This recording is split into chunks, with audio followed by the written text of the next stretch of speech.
शांति होलीहंस में एक बार फिर से आपका स्वागत है। आज मुरली है 30/6/74 की। अव्यक्त स्थिति में स्थित होने से पुरुषार्थ की गति में तीव्रता। तो बाबा बोले, आज सभी बच्चों को सूक्ष्म वतन का समाचार सुनाते हैं। आप सबकी रुचि है ना कि सूक्ष्म वतन की सैर करें, अर्थात एक बार तो वतन को जरूर देखें। पता है कि यह इच्छा व संकल्प क्यों होता है? क्योंकि बाप दादा सूक्ष्म वतनवासी बन पाठ बजाते हैं, इसलिए संकल्प आता है कि हम भी एक बार बाप दादा के साथ रहकर अनुभव करें। इसलिए बाप दादा ही अपना अनुभव सुना देते हैं। यह तो मालूम है ना कि सबसे मुख्य अनुभव करने व सुनाने का सदृश किस समय होता है? विशेष बच्चों के प्रति अमृत वेले का समय ही निश्चित है। फिर तो विश्व की अन्य आत्माओं के प्रति यथाशक्ति भावना का फल व कोई भी रजो प्रधान कर्म अल्पकाल के लिए जिन आत्माओं द्वारा होते रहते हैं, उनको भी उनके कर्म के अनुसार अल्पकाल के लिए फल देने के प्रति साथ साथ सच्चे भक्तों की पुकार सुनने और भक्तों की भिन्न भिन्न प्रकार की भावना के अनुसार साक्षात्कार कराने और अब तक भी चारों ओर कल्प पहले वाले छुपे हुए ब्राह्मण आत्माओं को संदेश पहुंचाने के लिए बच्चों को निमित्त बनाने के कार्य में पुरानी दुनिया को समाप्त कराने अर्थात निमित्त बने हुए वैज्ञानिकों की देखरेख करने, ज्ञानी तु आत्मा स्नेही व सहयोगी बच्चों को सारे दिन के अंदर ईश्वरीय सेवा का कार्य करने व मायाजीत बनने में हिम्मते बच्चे मददे बाप के नियम के अनुसार उनको भी मदद देने के कर्तव्य में ड्रामा अनुसार निमित्त बने हैं। अब समझा कि बाप सारे दिन क्या करते हैं? साकार बाप भी अव्यक्त होने के कारण क्विक स्पीड में निराकार बाप के साथी व सहयोगी सदा काल के लिए बनने का पाठ बजा सकते हैं। तो ब्रह्मा बाबा अव्यक्त शरीरधारी शरीर के बंधन में न होने के कारण जैसे अब क्विक स्पीड में बाप समान साथी बने हैं, वैसे व्यक्त में साथी नहीं बन सकते थे। क्यों नहीं बन सकते थे? कारण क्या है? जो व्यक्त और अव्यक्त रूप में अंतर पड़ जाता है।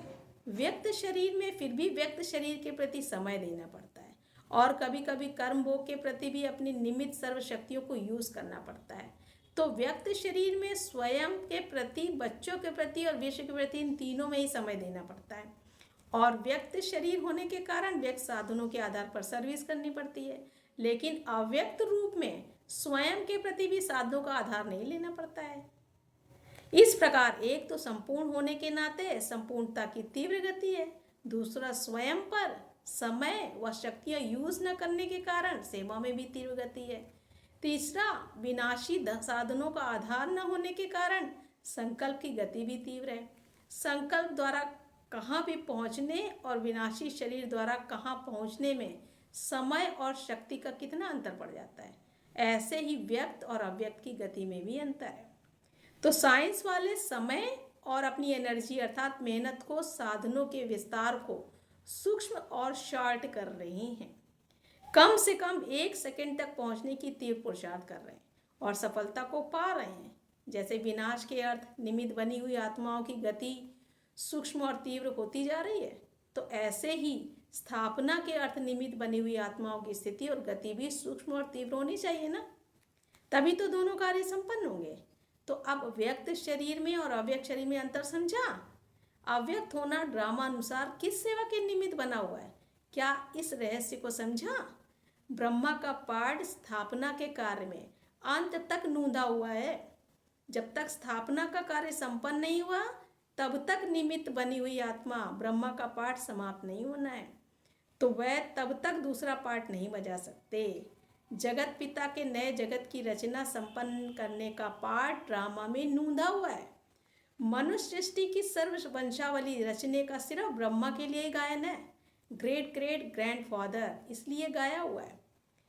सिर्फ स्थिति, स्थान और गति स्पीड का परिवर्तन हुआ है, लेकिन पाठ ब्रह्मा का अभी तक वही है। तो कईयों के संकल्प पहुंचते हैं कि इतना समय बाबा क्या कर रहा है। बाप भी प्रश्न पूछते हैं कि क्या ब्रह्मा के साथ ब्राह्मणों का सर्व आत्माओं के कल्याण अर्थ निमित्त बनने का पाठ व नई सृष्टि की स्थापना का नूंदा हुआ पाठ समाप्त हुआ है। जब पाठ समाप्त नहीं हुआ और सृष्टि का परिवर्तन ही नहीं हुआ तो ब्रह्मा पाठ समाप्त कैसे होगा? स्नेह के कारण ये संकल्प आता है कि वतन में इतना समय क्या करेंगे, वतन का पाठ इतना समय क्यों और कैसे, ये संकल्प कब आता है? यह भी एक गुप्त रहस्य है। कर्म बंधन से मुक्त संपन्न हुई आत्मा, इस कल्प के जन्म मरण के चक्र को समाप्त करने वाली आत्मा, निराकार बाप की फर्स्ट नंबर साथी आत्मा, विश्व के कल्याण प्रति निमित्त बनी हुई फर्स्ट आत्मा, स्वयं के प्रति और विश्व के प्रति सर्व सिद्धि प्राप्त हुई आत्मा, जहाँ चाहे और जितना समय चाहे वह वहाँ स्वतंत्र रूप में पाठ बजा सकती है। जब अल्पकाल की सिद्धि प्राप्त करने वाली आत्माएं अपनी सिद्धि के आधार पर अपने रूप परिवर्तन कर सकती हैं, तो सर्व सिद्धि प्राप्त हुई आत्मा अव्यक्त रूपधारी बनकर जितना समय चाहे, क्या वह उतना समय ड्रामा अनुसार नहीं रह सकती? तो आत्मा को निराकारी व अव्यक्त स्टेज से व्यक्त में लाने का कारण क्या होता है?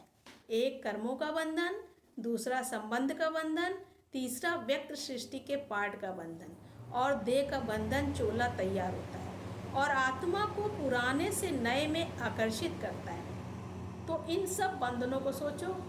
स्थापना के पाठ का जो बंधन है वह व्यक्त से अव्यक्त रूप में और ही तीव्र गति से हो रहा है। इस कल्प के अंदर अब अन्य देह के आकर्षण का बंधन नहीं, देहधारी बन कर्म बंधन में आने का बंधन समाप्त कर लिया। जब सर्व बंधनों से मुक्त आत्मा बन गई तो ये व्यक्त देह और व्यक्त देश आत्मा को खींच नहीं सकते। जैसे साइंस द्वारा भी स्पेस में चले जाते हैं और धरनी के आकर्षण से परे हो जाते हैं, तो धरनी उनको खींच नहीं सकती। ऐसे ही जब तक नए कल्प में, नए जन्म में और नई दुनिया में पाठ बजाने का समय नहीं आया है, तब तक ये आत्मा स्वतंत्र है और वह व्यक्त बंधनों से मुक्त है। समझा? इसलिए अब भिन्न भिन्न प्रकार के संकल्प नहीं करना। ब्राह्मण बच्चों के साथ जो बाप का वायदा है कि साथ चलेंगे, साथ मरेंगे और साथ जिएंगे, अर्थात पाठ बजाएंगे अर्थात पाठ समाप्त करेंगे। ब्रह्मा बाप ने बच्चों के साथ कॉन्ट्रैक्ट विश्व परिवर्तन का उठाया है, वह आधे में छोड़ सकते हैं क्या? स्थापना के कार्य में निमित्त बनी हुई नींव, फाउंडेशन बीज से निकल सकती है क्या? जो कर्म मैं करूँगा मुझे देख सब करेंगे। यह स्लोगन कर्म अर्थ निमित्त बनी हुई आत्मा समाप्त नहीं करेंगे। अभी सेवा का कर्म बाप को देखते हुए कर रहे हो ना। कर्म करके दिखाने के निमित्त बनी हुई आत्मा अंत तक साथी और सहयोगी अवश्य बनती है। अच्छा, ये संकल्प का रिस्पॉन्स अमृत वेले का समाचार फिर दूसरी बार सुनावेंगे, क्योंकि वे विशेष तौर से बाप और बच्चों का ही समाचार है और उसका तो विस्तार होगा फिर। अच्छा, ऐसे गुही राज को समझने वाले राजयुक्त, योगयुक्त, ज्ञानयुक्त, युक्तियुक्त, सर्वगुणों से युक्त, प्रकृति और विकारों के आकर्षण से सदा परे रहने वाली, बाप के साथ स्थापना के कार्य में तीव्र गति से सहयोगी बनने वाले और सदा स्नेही आत्माओं को बाप दादा का याद प्यार और नमस्ते। हम रूहानी बच्चों की रूहानी बाप दादा को याद प्यार नमस्ते नमस्ते। तो आज बाबा ने सुनाया, सूक्ष्म वतन में रहते हुए भी अव्यक्त बाप दादा भक्तों की पुकार सुनने, वैज्ञानिकों की देखरेख करने, छिपे हुए बच्चों को खोज निकालने के, ब्राह्मण बच्चों की पुरुषार्थ और सेवा में मदद करने का कार्य करते हैं। तो अव्यक्त शरीरधारी होने से एक तो संपूर्ण होने के कारण संपूर्णता की तीव्र गति है, दूसरे स्वयं पर समय व शक्ति यूज न करने के कारण सेवा में तीव्र गति है, और तीसरे विनाशी साधनों का आधार न होने के कारण संकल्प की भी तीव्र गति है। तो इसलिए ब्रह्मा बाबा किस कार्य में लगे हुए हैं, तो आज समझ में आ गया ना। तो हमें भी अब किस कार्य में लगना है उसको समझना है। अच्छा, ओम शांति।